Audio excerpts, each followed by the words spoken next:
రాష్ట్రపతి గవర్నర్లకు గడువు విధించలేము, బిల్లులు ఎక్కువ కాలం పెండింగ్ లో పెట్టడం కరెక్ట్ కాదు సుప్రీంకోర్టు అని చెప్పడం జరుగుతూ ఉంది. ఇంతకుముందు గతంలో 3 నెలల్లో నిర్ణయం తీసుకోవాలా అని చెప్పి ఒక తమిళనాడు హైకోర్టు ప్రకటించింది. సో ఇక ఇప్పుడు సుప్రీంకోర్టు ఏమంటుంది, నో నో నో నో అట్లా ఉండదు, ఇక గడువు విధించలేము, రాష్ట్రపతికి గవర్నర్కు గడువు విధించలేము, సో వాళ్ళ నిర్ణయం ఫైనల్, వాళ్ళే సుప్రీం అని చెప్పి చెప్పడం మనం చూస్తూ ఉన్నాం. ఇక ఇక్కడ ఆఖరికి ఏమంటుందంటే, ఇక రాష్ట్రపతి గవర్నర్లు వీళ్ళ దగ్గర ఎక్కువ రోజులు పెండింగ్ లో ఉంటే కోర్టును ఆశ్రయించవచ్చు, సుప్రీంకోర్టును ఆశ్రయించవచ్చు అని చెప్తారు. కానీ మీరు ఆశ్రయించడం వల్ల ఉపయోగం ఏంది, మరి ఒరిగేది ఏంది? ఇప్పుడు ఒకటి స్పష్టంగా మీరు ఏం చెప్పారు, గడువు విధించలేము అని చెప్పారు. ఇక మళ్ళా ఎక్కువ రోజులు ఉంటే పెండింగ్ లో ఉంటే రండి మా దగ్గరికి, మా కోర్టుకు రండి అంటే ఏమైనా ఉపయోగం ఉంటుందా? ఆ జడ్జిమెంట్ ఏమైనా ఉపయోగం ఉన్నదా?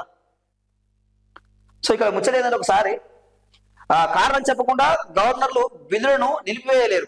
ఆమోదించడం, రాష్ట్రపతికి పంపడం, తిరస్కరించి అసెంబ్లీకి పంపడం, ఈ 3 గవర్నర్కు ఉన్న ఆప్షన్స్. నిరవధిక ఆలస్యం న్యాయ సమీక్ష పరిధిలోకి వస్తుంది.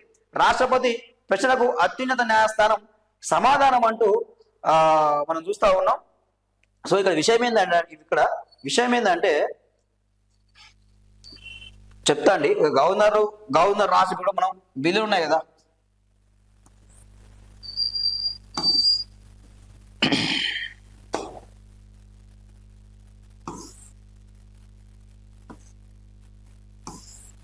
సో ఒక్క నిమిషం.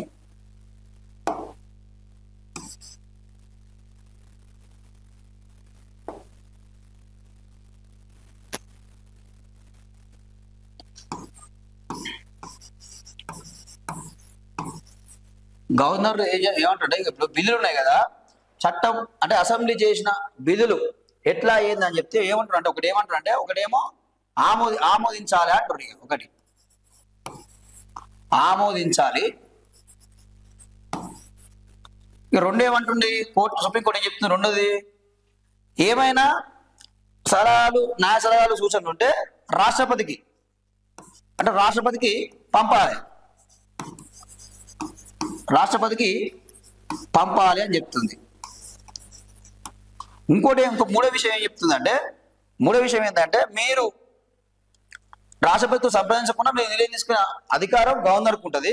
సో మీరేం చేయాలి, ఏమైనా తప్పులు ఉంటే దాన్ని మళ్ళీ అసెంబ్లీకి పంపించాలి,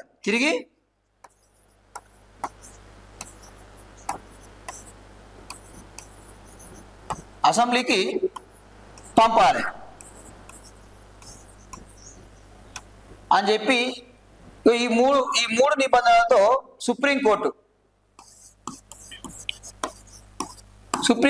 జడ్జిమెంట్ ఇచ్చింది. సో ఈ 3 నిబంధనలతో సుప్రీంకోర్టు జడ్జిమెంట్ ఇచ్చింది. ఇక్కడ ఏమంటుంది, దీంతో పాటు ఏమంటుందంటే, ఇక మీరు ఎలాంటి కారణం లేకుండా ఈ బిల్లును మాత్రం ఆపి ఉంచొద్దు, మీ దగ్గరనే పెట్టుకోవద్దు. వాళ్ళ మీ దగ్గర పెట్టుకుంటే ఎవరైనా కోర్టుకు రావచ్చు, సుప్రీంకోర్టుకు రావచ్చు అని చెప్పడం ఉంది. కానీ ఇక్కడ విషయం ఏంటంటే, గవర్నరు రాష్ట్రపతికి గడువు విధించవచ్చా అంటే గడువు విధించలేము అని చెప్పి సుప్రీంకోర్టు చెప్పింది. ఆర్టికల్ 201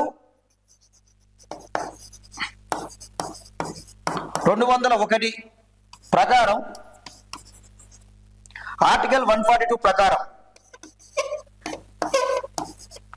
ప్రకారం సుప్రీంకోర్టు కానీ హైకోర్టు కానీ ఎలాంటి పరిమితులు లేవు. అంటే వీళ్ళకు పరిమితులు విధించలేదు, వాళ్ళ పరిధిలోకి రావు. సో సుప్రీం ఏంది, పార్లమెంటే సుప్రీం, రాష్ట్రపతి సుప్రీం, సో గవర్నర్ సుప్రీం, ఇక వాళ్ళ నిర్ణయాలు తీసుకోనికి ఉంటుంది. కానీ ఇందులో సుప్రీంకోర్టు కానీ హైకోర్టులు కానీ నిర్ణయాలు తీసుకోనికి లేవు, వాళ్ళ గడువు విధించలేవు అని చెప్పి స్పష్టం చేసింది. కానీ ఇప్పుడు న్యాయస్థానాలనే న్యాయం దొరకకపోతే ఎట్లా? ఇప్పుడు ఎంత సమయం అండి? మరి ఇప్పుడు ఒక బిల్లును తెలంగాణలో బీసీ రిజర్వేషన్ల విషయంలో, స్థానిక సంస్థల రిజర్వేషన్ల విషయంలో బిల్లును చేసి పంపించింది. కనీసం 6 నెలలు అయిపోయింది ఇప్పటికి కూడా. మరి ఎలాంటి నిర్ణయం లేదు దాని మీద. గవర్నర్కు పంపించారు, ఎలాంటి నిర్ణయం లేదు. వాస్తవానికి ఆయన దాన్ని ఆమోదించలేదు, పోనీ తిరస్కరించలేదు, పోనీ అసెంబ్లీకి పంపలేదు. ఇంకో విషయం ఏంటంటే, ఇంకొక విషయం చెప్పింది సుప్రీంకోర్టు. ఏం చెప్పిందంటే, దీన్ని తిరస్కరించేది ఉండదు, ఏదైనా మళ్ళీ మీ తప్పులు ఉంటే సవరణలు చేయండి అని చెప్పి మళ్ళీ అసెంబ్లీకి పంపాలి. వీళ్ళ దగ్గర పెట్టుకోవద్దని చెప్పింది. ఇది ఒకటి. గవర్నర్ దగ్గర ఆ బిల్లు పెట్టుకోవద్దు, మళ్ళీ అసెంబ్లీకి పంపాలి. మళ్ళీ వాళ్ళు చట్టం చేసి మళ్ళీ మీకు పంపితే మరి ఆమోదించాలన్నా వద్దా అంటే అది కూడా మళ్ళీ గవర్నర్ నిర్ణయం. ఫైనల్గా ఏమైపోయిందంటే గవర్నర్ నిర్ణయం. ఇక ఆయన ఏ నిర్ణయం తీసుకోవచ్చు, రాష్ట్రపతి కానీ గవర్నర్ కానీ. సో ఎక్కువ కాలం పెండింగ్ లో ఉంటే మాత్రం మా దగ్గర రండి అని చెప్తే మీ దగ్గరకు వస్తే అయ్యేదే ఉంది, మీ దగ్గరకు వస్తే ఉపయోగం ఏముంది, వచ్చినా ఏం ఉపయోగం లేదు. ఇక 142 ప్రకారం గతంలో ఏమన్నారు, ఇక ఆర్టికల్ 142 ప్రకారం 3 నెలల కన్నా ఎక్కువ సమయం గవర్నర్ దగ్గర బిల్లు ఉంటే అది ఆమోదించినట్లే అని చెప్పారు. కానీ ఇప్పుడేం చెప్తా ఉన్నారు, ఇక నో గట్లా ఉండదు, ఇక అది ఆమోదించినట్లు కాదు, అది విరుద్ధం అని చెప్పి ఇప్పుడు చెప్తా ఉన్నారు. ఇక సో ఇది ఈ విషయం చూసుకుంటే మరి ఇప్పుడు ఈ విషయం చూస్తే అండి ఇట్లా ఉన్నది. ఇక మరి పార్టీ ఫిరాయించిన పరిస్థితి ఏంటంటే ఇక రేపు జడ్జిమెంట్ అది కూడా స్పీకర్ నిర్ణయమే అని చెప్తా ఉన్నారు. ఇక సో అది కూడా ఏమొచ్చే పరిస్థితి లేదు. జస్టిస్ బిఆర్ గవాయ్ గారిని నిన్న కోరినాం, ఈ రోజు కూడా కోరుతున్నాం, దీని మీద ఎలాంటి నిర్ణయం ఒక జడ్జిమెంట్ ఇవ్వండి ఈ గవర్నర్ రాష్ట్రపతి బిల్లుల విషయంలో అని చెప్పినా. కానీ ఇక్కడ ఏంటంటే ఇక సుప్రీంకోర్టు ప్రశ్నించే అంటే పరిధిలోకి రాదు, పరిపాలనకు సంబంధించి సుప్రీంకోర్టు పరిధిలో కాదు, మాది కాదు, అది మేము అందరూ జోక్యం చేసుకోవాలని చెప్పేసింది. సో ఇక పార్టీ ఫిరాయింపుల కేసులో కూడా జస్టిస్ బిఆర్ గవాయ్ గారు అయితే చురుకలు వేశారు తెలంగాణ స్పీకర్కు. సో ఆయన నిర్ణయం తీసుకోవాలని చెప్పింది. కానీ మరి ఏది ఉన్నా కానీ ఫైనల్ నిర్ణయం ఆయనే కదా, స్పీకర్దే కదా. మరి ఏం నిర్ణయం తీసుకుంటాడు ఏంది అనేది చూడాల్సిన అవసరం ఉంది. ఇక కొంతమంది ఒక ప్రచారం జరుగుతూ ఉంది, అరే కొంతమంది బీజేపీలోకి పోతారేమో అని చెప్పి ప్రచారం జరుగుతూ ఉంది. కానీ ఇక్కడ ఒక విషయం ఏంటంటే బీజేపీ డైరెక్ట్ తీసుకొని కడవ కప్పుకోదు. మరి మీరు బీజేపీ పార్టీలో చేరాలంటే మీరు రాజీనామా చేయాలి ఫస్ట్. మరి అదొక నిబంధన ఉంది బీజేపీ, అదొకటి పాటిస్తుంది, రాజీనామా చేసి పోవాలి. అట్లా అయితేనే అది కడవ కప్పుతుంది, లేకపోతే లేదు. సో ఎటకైనా మాత్రం దీనిలో ఒక మంచి జడ్జిమెంట్ సానుకూలంగానే సో నిరాశ మిగిల్చింది ఇది కూడా.